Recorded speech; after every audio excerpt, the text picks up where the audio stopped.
म्हणतो, पण त्याला थोडंफार भानावर आणण्यासाठी तरी माळ आपल्या हातामध्ये असली पाहिजे.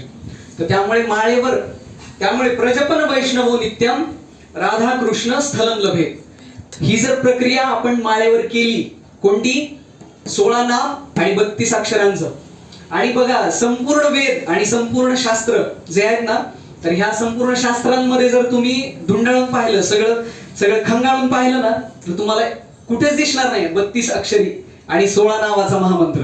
कुठेच दिसणार नाही. फक्त जो हरे राम पासून जो मंत्र आहे ना तोच, पण त्याला नियम आहेत, कारण तो वैदिक मंत्र आहे. परंतु महामंत्र ज्यावेळेस बनतो, महाप्रभूंनी जो आपल्याला दिलाय, तर त्याला म्हणजे कसं माहिती का, महामंत्र असण्यामागे अजून एक कारण आहे. त्याला महामंत्रच का म्हणतात माहिती का? आणि तो सर्वात श्रेष्ठ आहे, बरोबर आहे, सगळ्यात मोठा आहे, महान आहे. परंतु महाप्रभूंनी दिलाय म्हणून पण तो एक महामंत्र आहे, बरोबर आहे. भगवान श्री चैतन्य महाप्रभू की जय जय.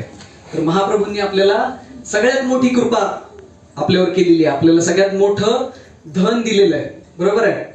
पायो जी मैंने कौन सा धन पायो? राम रतन और नाम रतन. कारण कुणाचा भजन आहे माहिती नाही? कुणाचं नाही? मीराबाईंचं. हा, स्पष्टपणे सांगा, कॉन्फिडेंटली सांगा, कारण बरोबर आहे तुम्ही. मीराबाईंचं भजन आहे, बरोबर आहे. आणि मीराबाई ज्या आहेत ना, त्या अनन्य भक्त आहेत. अनन्य म्हणजे कसं माहिती का? ती कथा पुढे येणारच आहे. अनन्य भाव काय असतो म्हणजे बघा, की आता इथे जगन्नाथजी आहेत ना, तर जगन्नाथजी, माझं जगन्नाथजींवरच प्रेम आहे. मग समोर पांडुरंग जर आणले तर नाही म्हणणार माझं जगन्नाथजींवरच प्रेम आहे.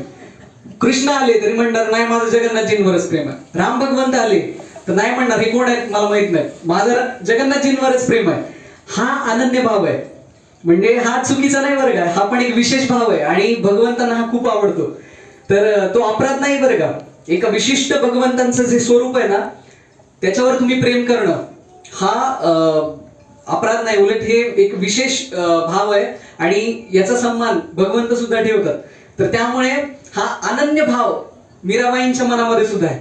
आणि त्यांचे कोण आहेत विग्रह? कोण आहेत त्यांचे? डीटीज. मेरे तो गिरधर गोपाल दुसरं नको आहे. मग त्यामुळे भजन कोणतं आहे? पायोजी मैंने नाम रतन धन पायो.